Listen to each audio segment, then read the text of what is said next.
There is a visual version of this podcast on my YouTube channel. If you're not there, you can check it out. Otherwise, you can just listen. This is another Poets at War General Report. And here's your General, Joshua David Ling. Hey everybody, what's up? It's your General again. General? Your General. It's good to see you all. Metaphorically, of course, I'm looking at a camera. But, yeah, we just released the Poets at War interview with Phil Lollar, and that was excellent. One of the best Poets at Wars I've done so far, by far the biggest guest I've had so far, and I'm really looking forward to where things are going to go from here for Poets at War. Very, very, very excited about some of the other guests I'm reaching out to. Just keep praying that we get some good guests, people that I know, but also people that I don't know, and maybe some people, that you want on there. You can, send some suggestions my way, put a bug in the ear of some of your buddies, and we'll see who we can get on the show. Wanted to give us some progress on Project Not So Great Reset. I'm making some cool progress, even though money's a little short right now, a little bit tight. We're working on things. I'm working on some jobs that might be bringing in some extra income, and we'll be making some movement on that as well. A lot of stuff taken care of with the family. Had some really cool things happen with that don't want to bring up right now, but needless to say, God's been very, very good lately. Starting out, as you can see right here, this camera, the C920, Logitech C920, I've been working with. I've gotten to look a lot better. I'm a little greener than I want to be right now, but it's still looking pretty good. Green, a little too green/blue, but I really like what I've been able to do with this relatively cheap, no, not even relatively, very cheap webcam through OBS and through a lot of the settings.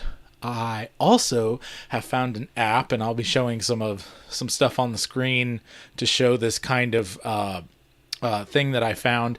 Basically, I have a bunch of old phones lying around with pretty good cameras, and wireless video has always been kind of an iffy thing, especially through NDI coming into OBS and all that other kind of stuff. If you don't know what I'm talking about, don't worry about it. It's wireless video to my computer so that I can record it. But let me grab one of those cameras. So yeah, for example, this is a Note 8. These do not work on most networks right now, or they may still for a little while longer, but they're phasing out certain features of the 4G network and the 3G network almost completely in favor of the 5G networks. And so these guys still have amazing hardware, but they're not really great as phones. So basically, they've got really nice 1080p cameras. You can do 4K, although through my plugin you can't. But point being that, and like I said, I'm showing some footage here of what I'm talking about. That was my daughter running through the room.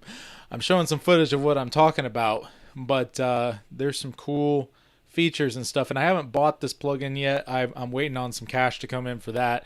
But the cool thing is, it does all the hard work using the encoder on the phone itself. So it takes a lot of the weight off of your PC and off of your network to process all the data that is coming out of that camera. And so I'm really excited. I've had up to 4 of these things and my webcam going into my computer and had no lag whatsoever. It has been fantastic. You want to say hi to people, Hazel? No, I didn't. Sure? Sure? Come say hi real quick. Say hi to folks. Hello. Hi, two folks. Hi to folks. Let me help her get this sweater on so she can feel a little bit warmer, then I'll be back with you guys. Anyway, yeah, but it's called DroidCam OBS, and it is awesome. I'm really excited about using that, because now I don't even have to buy any more webcams, and I'm going to talk a little bit more about that later. I'm going to unbox this guy next, and it's just a Aeolune, whatever you want to call it. It's a cell phone tripod mount, nothing crazy. This is one of my recent purchases. I still have about 4 more to get, especially now that I am able to use the various cell phones that I have lying around as webcams. Really good webcams too. Let's go ahead and show here. Little plastic bag to open up. So this guy can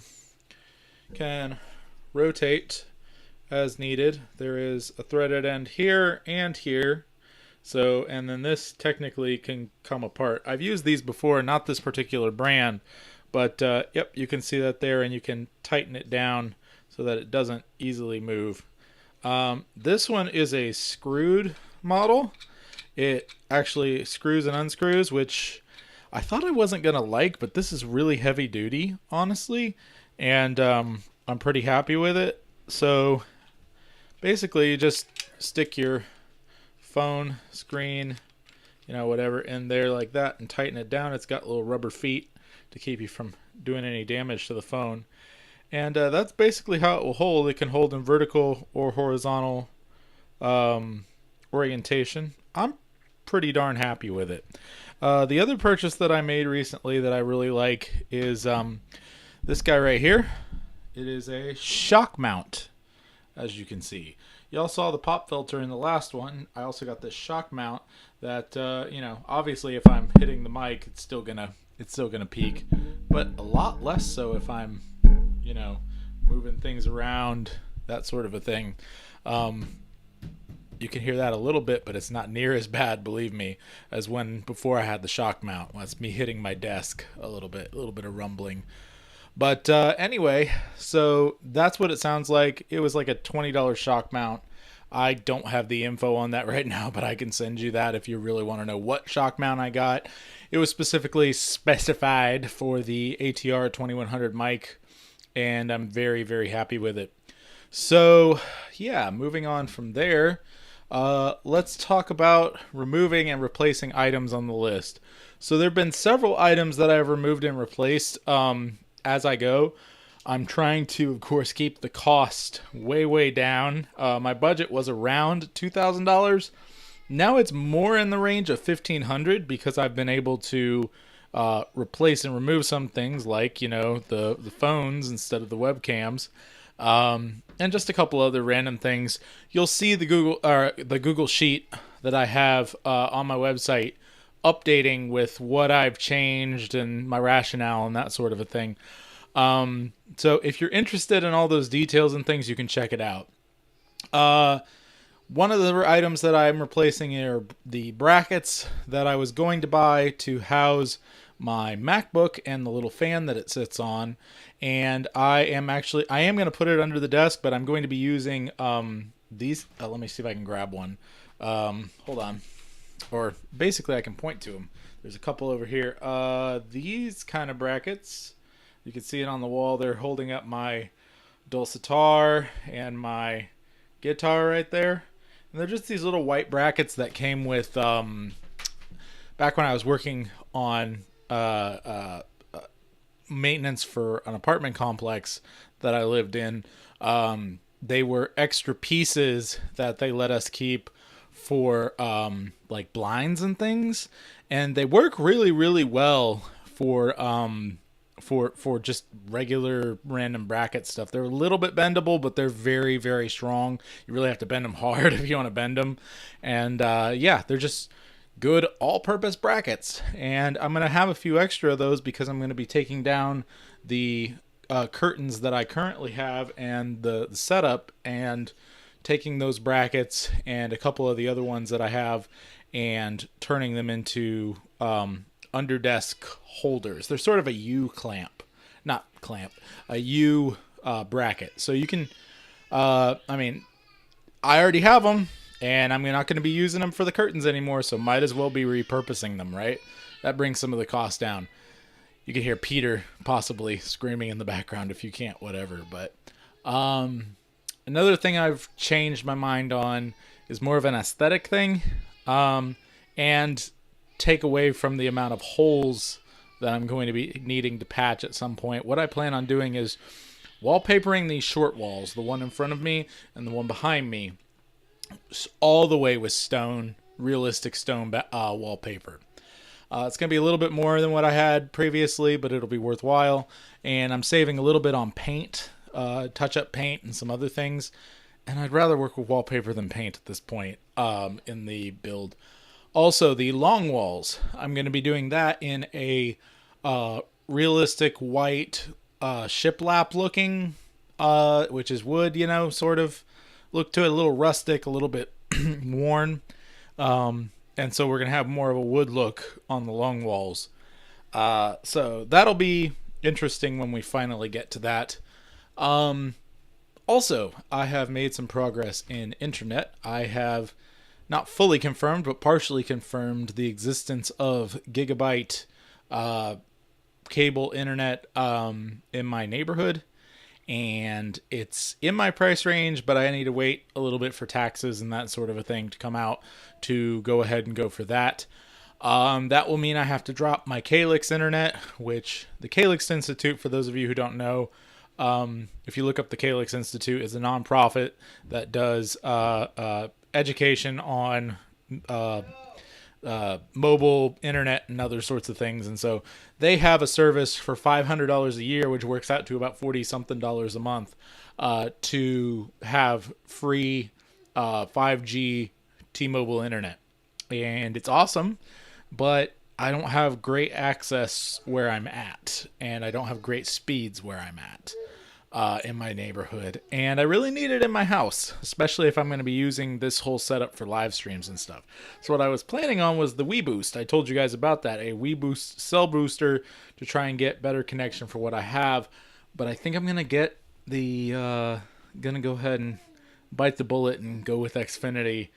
Dance with the devil, so to speak, and hopefully it'll stay consistent and strong, and I'll have much better upload speeds, especially for streaming and for my freelance work. So that's my plan right now, waiting and seeing how that goes.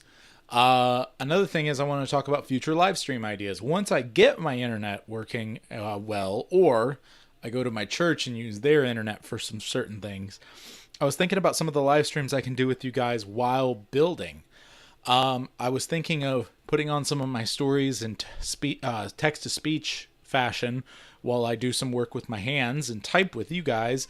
One of the things I wanted to do, and I really kind of want to wait for the legs to come in for my table, but I plan on creating my Harmodonia map with Sharpie and stencils and that sort of a thing on my desk here, and that is something that I can do over a period of maybe a couple hours, streaming with you guys, talking with you, and listening to some of my stories. And I just thought that would be a fun thing to do. I had some other ideas, like if I'm wallpapering, I can set up a situation where you guys can hang out with me and talk, and we can talk about stories, listen to stories. We can do other stories, not just mine. We can do some text-to-speech snippets from Lord of the Rings or Narnia, and just hang out and enjoy. Maybe some fairy tales, and really enjoy some fairy tales and comment on them as we go.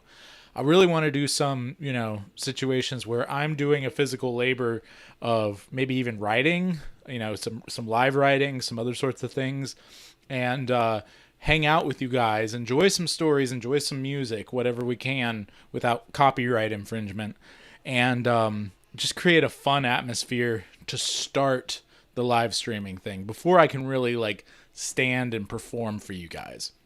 I have huge hope for the future on this project. I'm really excited with how well it's going and the little tiny steps that I've been able to make along the way that have made a big impact on the budget and on just generally the look of what I'm already doing. And I'm really excited to see how all these little steps are going to lead to something much better and much bigger. That being said, one of the little ways that I take care of things, and I'm not going to sponsor or anything like that, I have some games on my phone that I play that make some money, and like I said, I'm not going to sponsor them. But they send ads, and I get a little bit of the ad money cut. However, I do think that is another good idea for a stream. Me playing some games, that sort of a thing, earning some cash for the project, and hanging out with you guys. And if you want to contribute, you can go to joshuadavidling.com And there's a support button where you can contribute. And there's also a button specifically for the Not So Great Reset project. And you can go in there and you can check out my spreadsheets and all of the information on what I'm doing and kind of see where I'm at. Maybe throw a little money my way.